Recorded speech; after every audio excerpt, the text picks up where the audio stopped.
Did you say defund the police?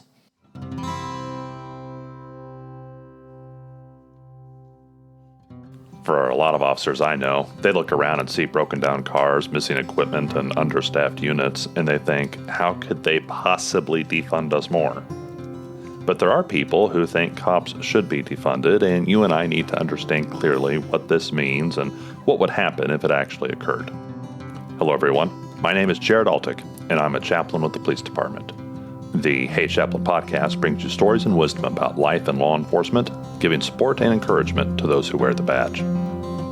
Today I'm joined by Paul Vander Klay. Paul is a pastor in Sacramento, California, and has a rare talent for analyzing and communicating about our culture. He says he thinks out loud online to try to think with others. And he's done a fantastic job of that, with thousands of subscribers tuning in to hear what he has to say on YouTube and Twitter. I reached out to him, and he graciously agreed to chat with me. Today you'll hear Paul talk about not only who is asking for police departments to be defunded and what they mean by that, but he'll also lay out for us who is most commonly in contact with the police and how they would be affected by the cops not being there. Listen carefully, because Paul is really good at finding the salient points that get to the heart of the matter. Here's Paul Vander Klay.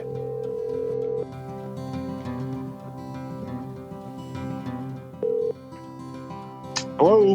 Hello, Paul. Yes. Yeah, this is Jared Altick. How are you? I'm fine, Jared. How are you? I'm doing well. I am so appreciative of this. Reached out to you, and I didn't know that you'd even respond, being a stranger. And so, no, I really appreciate you doing this. So, Paul, I recently read a Twitter thread where you took down the idea of defunding the police. When someone says defund the police, what do they probably mean by that?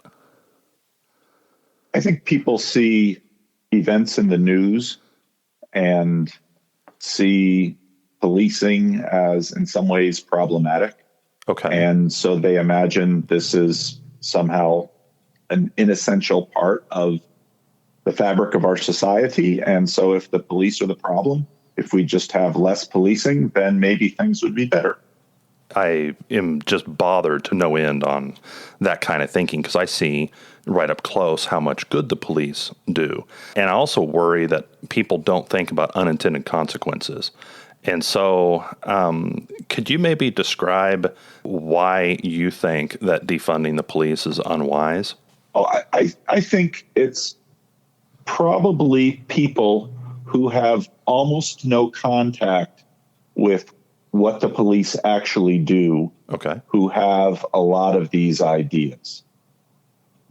Because I'm a white male, but I've lived my whole life sort of in usually two communities, one being sort of a moderate, middle class, broader Christian community, but then also my specific ministry and my father's specific ministry was in inner city places in the United States, Peterson, New Jersey, where I grew up, and now Sacramento, California, where I'm at. I also lived for a while in the Dominican Republic, where I saw a lot of really bad policing. And I saw situations, I worked with Haitians who were, for the most part, there illegally. And I would often see these people abused by, let's say, the army, when the army was called in to do policing. Right. So I've seen both sides of it, and I can very much understand how policing can go wrong. But at the same time, I've almost always worked in communities where, at least in many of my cases, the African Americans and the Hispanic communities were also some of the people, in police language, who requested service from the police more often than what I hear from others who are recommending the defunding. Right. There's people who are calling for defunding the police or even abolishing the police who never or almost never call the police themselves. Exactly. And have had very little experience with the police, often having to wade into situations that I think probably quite a few individuals who went into law enforcement don't really care to get into but, a domestic dispute. And just 2 days ago, I heard something outside my door here and stepped out, and there was a couple of men, a husband and wife, having an argument in the middle of the street. And, this is nothing that anybody wants to get into, but you kind of sit back and watch and hope that no blood is shed. People really just would rather they do this behind closed doors. But the truth is that I know as a pastor, people have unhappy disagreements and unhappy homes. And in some circumstances, things get violent. Yeah. And there's a role for law enforcement to protect and to serve. And it's tremendously difficult. Yeah. So, yeah. Do you think people asking for defunding of the police, are they expecting that money to not be spent at all, or does it seem to you that people are asking for it to be redirected to social workers, or how do you perceive that? I've heard a lot of people suggest that if there was more funding of social workers, then there could be less funding of police. In my experience, I see plenty of people for whom more social services could be of use and an advantage. Sure. But in almost every case, even when I had a situation with a homeless individual here who asked me to call 911 because he was dehydrated and he wanted medical attention, the operator asked if he had any weapons on him. And I had to think he probably does. Yeah. So in a case like that, especially with many of these individuals who have substance abuse issues or mental health issues, you would probably have both a social worker and a police officer just because of the threat of violence. Right. And so this idea that there's sort of a zero-sum game, I simply, in my experience, doesn't have much merit. In fact, what I see more of are police, the Sacramento Police Department have one or two now special officers who have more social work background. But again, that doesn't displace the need for someone to be ready if there is a situation of violence or a reasonable expectation of violence to need law enforcement. Right. Basically, even if you call a social worker or firefighter or EMS or whatever you're calling, a lot of times because of the threat of violence, because there's danger there, the person's, lashing out, they're possibly armed, you end up having to call the police anyway. I mean, that's what you're saying, right? That's exactly right. And that's been my experience. Yeah. I think I see the same kind of thing here in Kansas City where it's amazing how many times the cops get called to, a domestic situation where they have to be the mediators. Sometimes they almost have to act in a parental kind of way. Yep. And our police officers are trained for a degree of that. And they don't always like it. A lot of times they complain, boy, I'm going to have to go, get on to somebody else's kids for them. And they complain about that. But at the same time, I think it's very satisfying work that they're willing to do up to a point. And the idea that a 23-year-old social worker would come in and do that flying solo, I don't know as though the situations that I've witnessed would be safe enough to send a young social worker in. I think that the cop standing there with a gun on his hip creates a degree of safety that would be necessary for those people to listen to an outsider in the first place. I'd agree. We had a situation just a couple of weeks ago where we have a church, a daughter church, that is meeting on our property. And because of COVID, they were meeting outside. And a homeless man who I've known for years was in a bad mood. He was drunk. And some of the musicians that were setting up their musical equipment, they felt very threatened. Now, because I have a long-term relationship with him, and I've had a lot of experience of settling him down, he trusts me. In a situation like that, someone with a long relationship can often, manage a situation so there is no violence. Everything can be resolved. Law enforcement doesn't have to be called. But the idea that the county or the city or the state is going to actually be able to ramp up to that degree just likely isn't financially feasible. And so law enforcement is this backstop. that a civilized culture has that says this is someone we can call when there is a threat of violence. And I don't think we're going to have any way to get around that. Even the statistics with respect to assault and even murder, very seldom is it a stranger.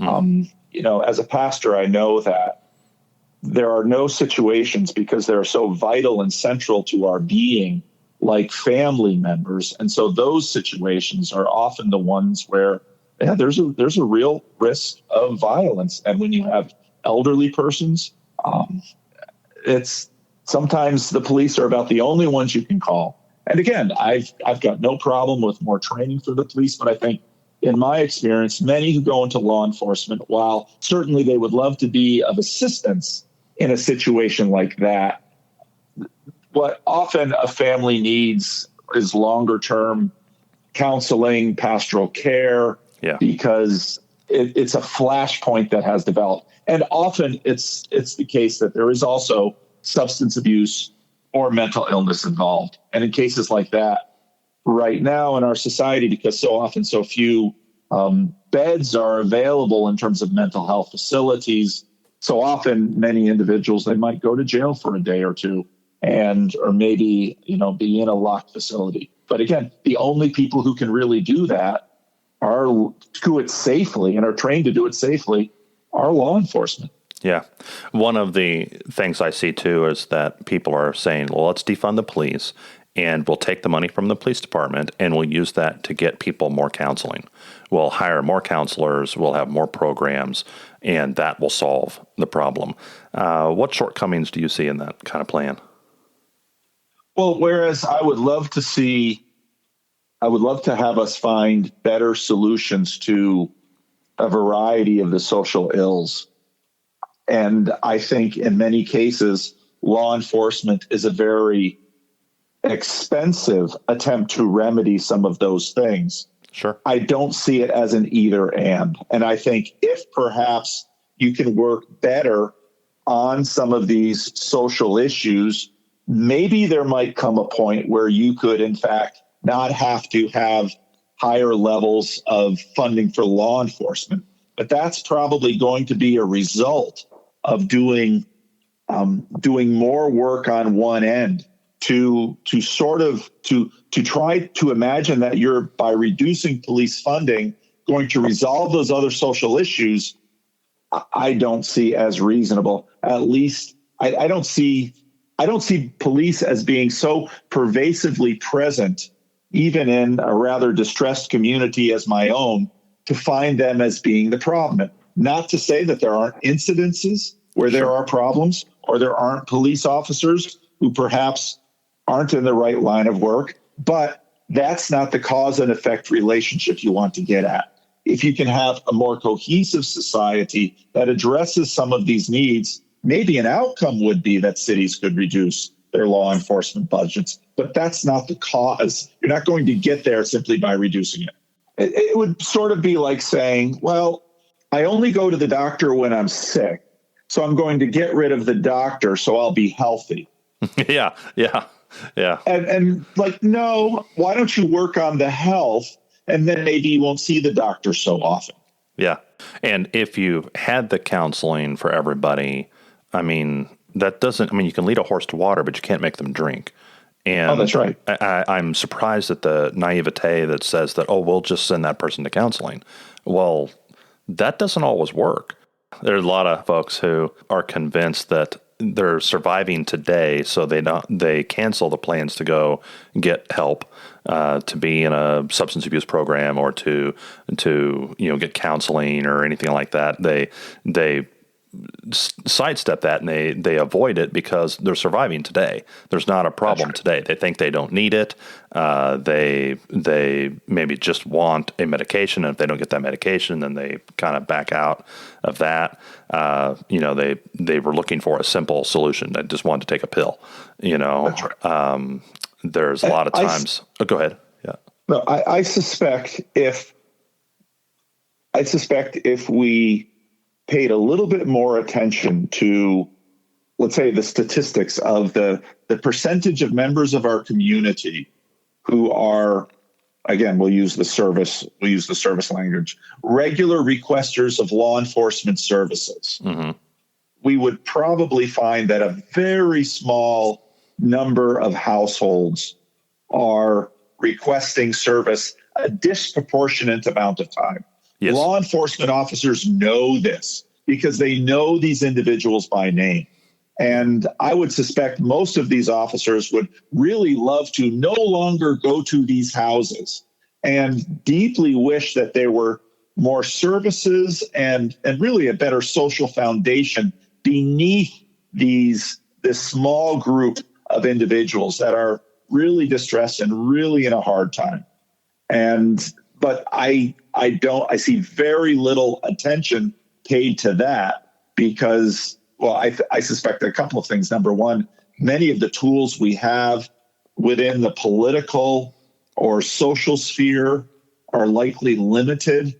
And, for myself as a pastor, even though I'm in relationship with some of these people, and even, I find my efforts of limited efficacy for them, at the same time, I think that would help probably give the overall public who has very little contact with law enforcement a better picture as to how exactly they spend their time. And then maybe to say, okay, if we'd really like to reduce funding for law enforcement, let's first figure out a way to address this element of society. And then maybe as a response, we wouldn't need the higher levels of funding that we currently have in some situations. Right. Yeah, I'm not at all saying that there's not fat to be trimmed from any institution, including a police department. I'm sure that money gets wasted here or there. But when I hear about defunding, I mean, we had a situation in a neighboring city where a bunch of money was diverted and it wasn't super clear if that money was going to come back to the police department or not. And people immediately reacted and said, oh, you're defunding the police. And there was kind of a big row about that here recently. The danger seems to be that, well, what's going to get cut are community policing programs and training and additional hiring and all the things that police need to do a better job and to be more effective and to be healthier while they do the job. I mean, all those things, I mean, that's what's going to get hurt is yes. You're going to have cops that are more fatigued, more worn out, and more poorly trained. And that's not good for our communities. No. I think, having lived overseas for 7 years when I was doing missionary work, I think few Americans have an idea of just how good we really have it in this country. Yeah. And also just how good our police and law enforcement practices are. Again, they're far from perfect. And I think all of us should want to commit ourselves to find better ways to do it. Absolutely.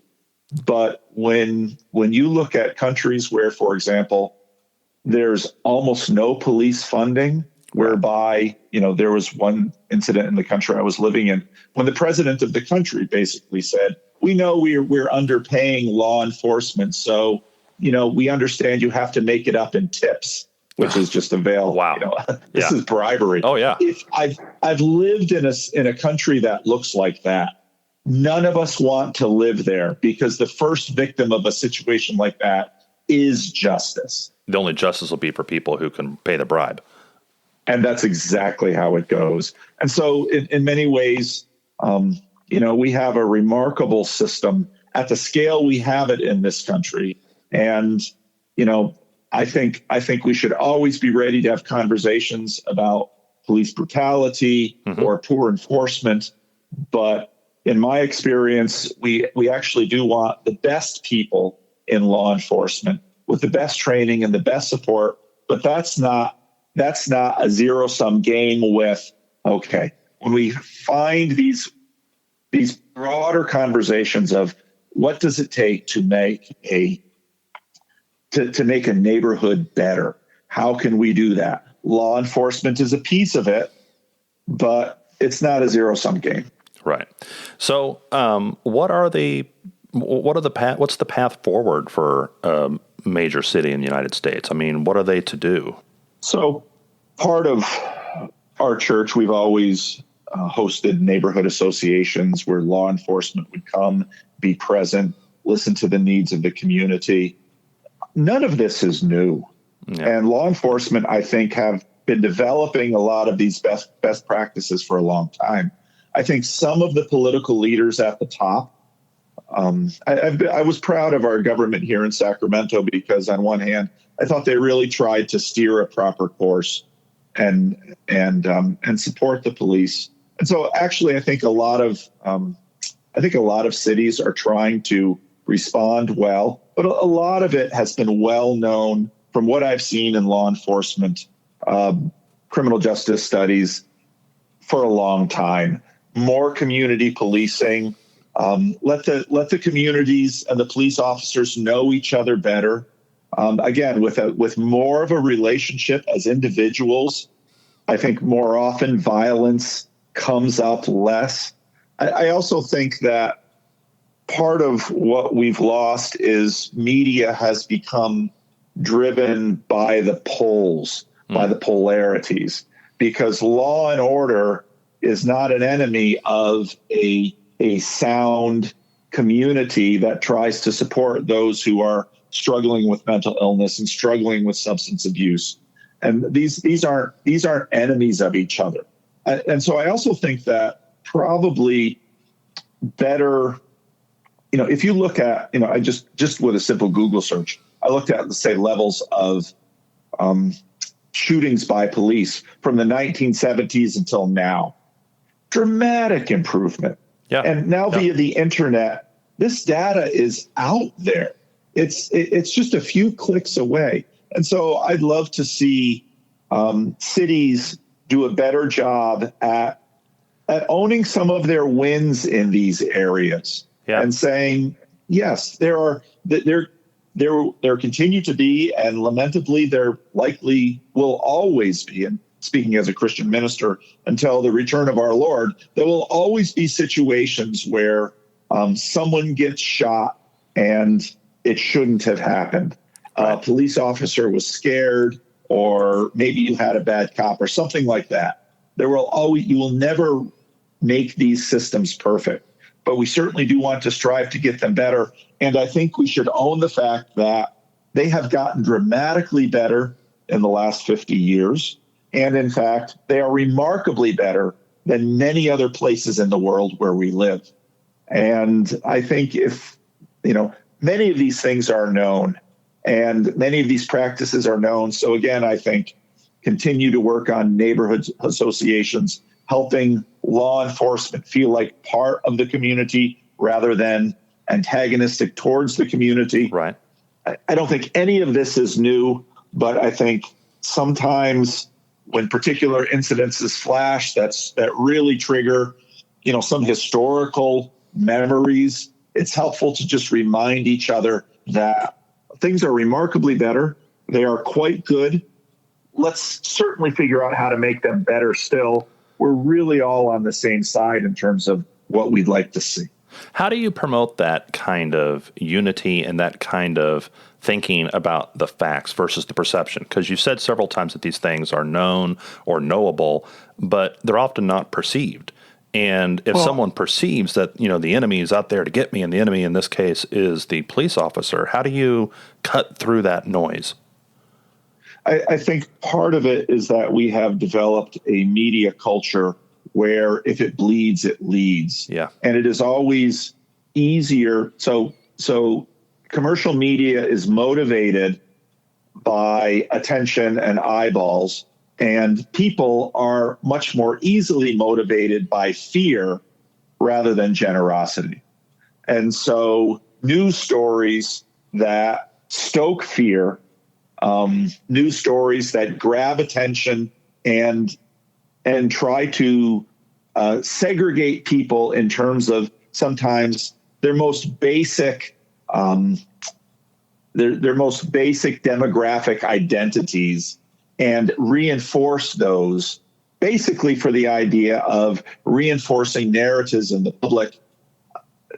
I think often that for the sake of commercial purposes, usually by appealing to a particular political base, these are distorting public perceptions of how good things really are. And even in places that aren't good, like most of the neighborhoods that I've lived in all of my life, things are better than what a lot of people would expect. Yeah, every group of people has their own thing that they fear. And that's right. And fearful people keep their eyeballs on the news. And so that's right. Yeah, it becomes kind of a vicious cycle. Thank you so much for sharing with us today, for talking to me. I really appreciate it. How can people find you online if they want to hear more of what you have to say? Well, I have a YouTube channel, which is just my name, Paul Vander Klay with a K, and I'm on Twitter. So, if they're curious about what I'm doing online, they can a Google search or a YouTube search would find me pretty easily. Well, I think that'd be pretty worthwhile. I've appreciated reading the things you've written and watching you talk about things in our culture, and especially looking at it from a Christian point of view, to take personal responsibility and things like that. I mean, that's very important, but to add in the mix the Christian faith and involvement in the church and in what God is doing, in the world, I think that's maybe an element that's missing, and I appreciate you providing that for people. Thanks for the opportunity to speak with you. All right. God bless you. Thank you very much. All right. If policing can ever truly be downsized, the need for policing must be reduced first. Either fewer people or less strife would naturally mean a smaller police force. Just like if you had fewer people or less sicknesses, you'd need fewer doctors. But unless your city's population is shrinking dramatically, the need for policing has not gone away because human nature hasn't changed. Many people do not live in peace and safety, and as long as there is danger from one another, we will need police to answer the call for help. So the debate is actually about a worldview problem. If you imagine that people are basically good and it's only the presence of oppressive authorities that causes crime, then you're probably okay with defunding the police. But if you see the world from a biblical viewpoint, that people are naturally corrupt and that crime emerges from corrupt people making increasingly bad individual choices, then you would conclude that we still need police and that policing is helpful, not harmful overall. Understand that talking about facts and statistics won't make much of a difference if you're talking to someone who thinks their own bad behavior comes from the outside, that it's someone else's fault. If they don't believe or want to believe in personal responsibility for their actions, the existence of the police is not ever going to make sense to them at a gut level. Not that that'll stop them from calling the cops if they're upset. And you know what? The police will respond when called, even when the person in need wants to defund the police. If you like what you heard here, please share this episode with a cop or someone who loves a cop. If you listen on Apple Podcasts, please give the show a 5-star review so that the algorithms will be kind to me. This will help get the show in front of as many people as possible. On the next episode of Hey Chaplain. When has patrol ever been fully manned? Is that never? Right. Yeah. We train ourselves to be able to go on scenes of a shooting and be able to set up a crime scene well, have unlimited amount of resources, but we need to also train what happens if we have 2 other shooting scenes at the same time. Yes. Yeah. And especially on a midnight shift, I was on midnights for nearly a decade. There wasn't any extra resources to pull from. You had your patrol officers and a couple sergeants, and that was it. And so we did find ourselves, much like George Wilson did in World War II, overworked with under-resources. We had to come up with how to set up scenes with minimum amount of people. The views expressed here are the personal views of the hosts and our guests and do not necessarily represent the views of any law enforcement agency or its components. Thank you for listening today, and as always, pray for peace in our city.